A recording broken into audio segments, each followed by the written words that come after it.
প্রিয়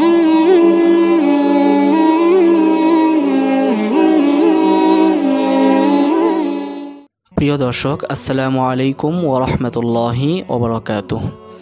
আমি মোহাম্মদ ইয়াসিন আরাফাত আছি আপনাদের সাথে।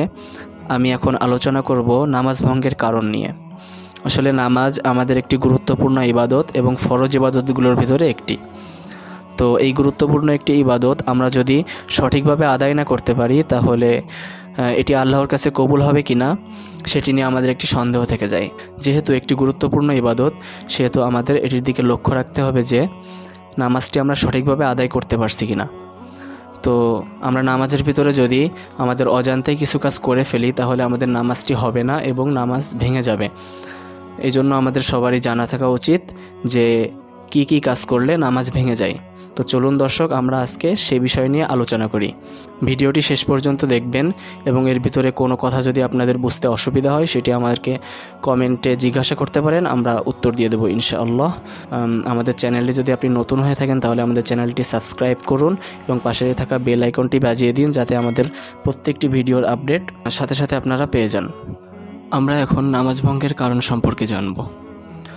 নামাজ ভঙ্গের কারণের প্রথমে আছে নামাজে অশুদ্ধ পড়া। আমরা প্রতিদিন নামাজ তো পড়ি, কিন্তু নামাজের ভিতরে যে তেলাওয়াত করি, তারপর তাকবীর দিই, তাসবিহ পড়ি, সেগুলো কি আসলে শুদ্ধ হয়? সেদিকে আমাদের খেয়াল রাখতে হবে যেন আমাদের প্রত্যেকটা তেলাওয়াত, তাসবিহ এবং তাকবীর সবগুলা শুদ্ধ হয়, শুদ্ধভাবে যেন আমরা পড়তে পারি এবং নামাজের নিয়মকানুনগুলো শুদ্ধভাবে আদায় করতে পারি, না হলে নামাজ ভেঙে যাবে। 2 নম্বরে আছে নামাজের ভিতরে কথা বলা। তো নামাজের ভিতরে কোনোভাবেই কথা বলা যাবে না, এটা আমরা সকলেই জানি। এটা আসলে নামাজ ভঙ্গের একটা বড় কারণ। নামাজ পড়া শুরু করলে একদম নামাজ পড়া শেষ করা পর্যন্ত এর ভিতরে কোনো কথাই বলা যাবে না, কারোর সাথে কোনো কথা বলা যাবে না, নিজেও কোনো কথা বলা যাবে না।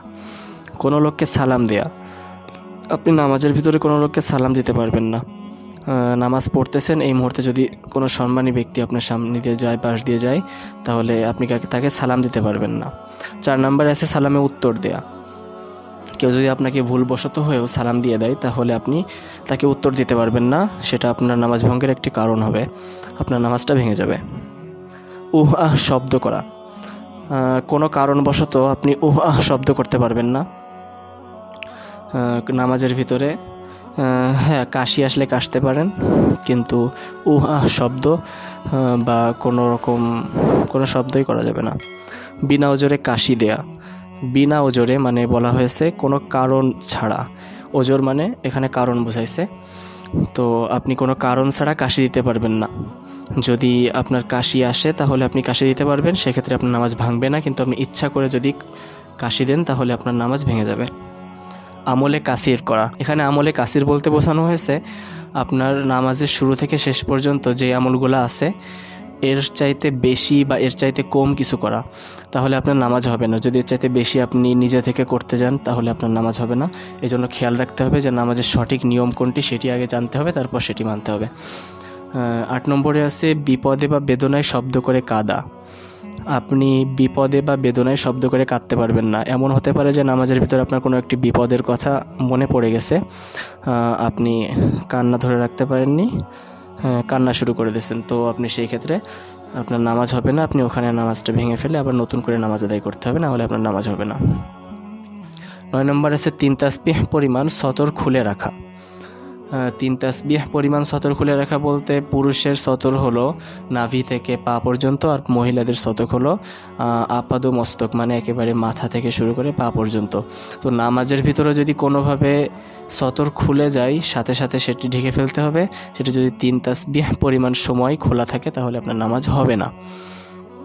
মুক্তাদি ব্যতীত অপর ব্যক্তির লোকমা গ্রহণ করা, এটা ইমামদের জন্য কার্যকর। কোনো ইমাম যদি নামাজের ভিতরে তেলাওয়াতে ভুল করে এবং মুক্তাদি ব্যতীত মানে যারা তার পিছনে নামাজ পড়তেছে তারা ব্যতীত বাইরে থেকে যদি কোনো ব্যক্তি লোকমা দেয় তাহলে সেই ইমাম যদি বাইরের কোনো ব্যক্তির লোকমা নেয় তাহলে নামাজ হবে না। সুসংবাদে বা দুঃসংবাদের উত্তর দেয়া, সেক্ষেত্রে বলা যায় ইন্না লিল্লাহি ওয়া ইন্না ইলাইহি রাজিউন বলা। আমরা নামাজের ভিতরে যদি শুনতে পাই যে একজন ব্যক্তি মারা গেছে, সেক্ষেত্রে আমরা এমনি সময়তে বলে থাকি ইন্না লিল্লাহি ওয়া ইন্না ইলাইহি রাজিউন। তো নামাজের ভিতরে যদি শুনে থাকি তাহলে এটা বলা যাবে না, নামাজের ভিতরে কোনো কিছুরই উত্তর দেওয়া যাবে না। সেক্ষেত্রে বলা যায় দুঃসংবাদ বা সুসংবাদে কোনো কিছুতেই উত্তর দিলে নামাজ ভেঙে যাবে। 12 নম্বরে আছে নাপাক জায়গায় সিজদা করা। আপনি যদি নাপাক জায়গায় সিজদা করে থাকেন তাহলে আপনার নামাজ হবে না। সেক্ষেত্রে আপনার নামাজের আগেই জায়গাটা পাক পবিত্র আছে কি না সেটি জেনে নিতে হবে। এটি কিন্তু নামাজের ফরজের ভিতরে একটি পড়ে, নামাজের বাহিরের ফরজের ভিতরে এটি আছে। তো এটি খুবই গুরুত্বপূর্ণ একটি বিষয়, আপনাদের সবার খেয়াল রাখতে হবে। কিবলার দিক হতে সিনা ঘুরিয়ে যাওয়া। সিনা বলতে আমাদের বুক বোঝানো হয়েছে। আমরা যদি কিবলার দিক থেকে ঘুরে যাই নামাজের ভিতরে তাহলে আমাদের নামাজ হবে না, সেক্ষেত্রে নামাজ ভেঙে আবার নতুন করে নামাজ পড়তে হবে। নামাজে কোরআন শরীফ দেখে পড়া, এটি আমাদের হানাফি মাযহাবের জন্য নিষেধ। হানাফি মাযহাব মতে নামাজে কোরআন শরীফ দেখে পড়লে নামাজ ভেঙে যাবে। নামাজে শব্দ করে হাসা, যদি কোনো ব্যক্তি নামাজে শব্দ করে হাসে তাহলে তার নামাজ ভেঙে যাবে।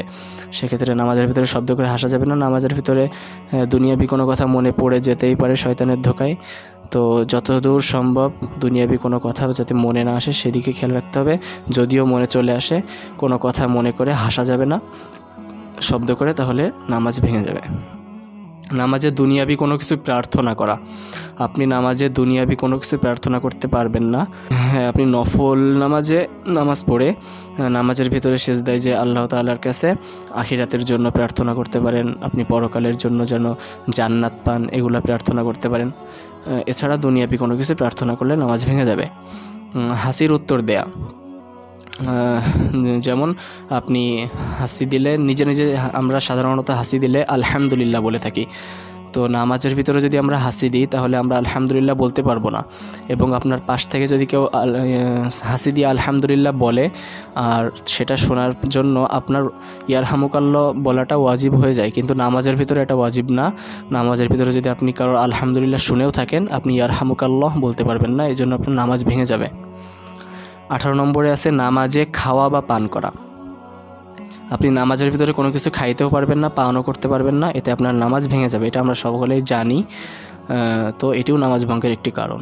ইমাম হতে এগিয়ে মুক্তাদি দাঁড়ানো, মানে এখানে বোঝানো হয়েছে ইমাম সাহেব যেখানে দাঁড়াবে তার থেকে যদি সামনে গিয়ে কোনো মুক্তাদি দাঁড়ায় তাহলে নামাজ হবে না। এটি জামাতের ক্ষেত্রে প্রযোজ্য।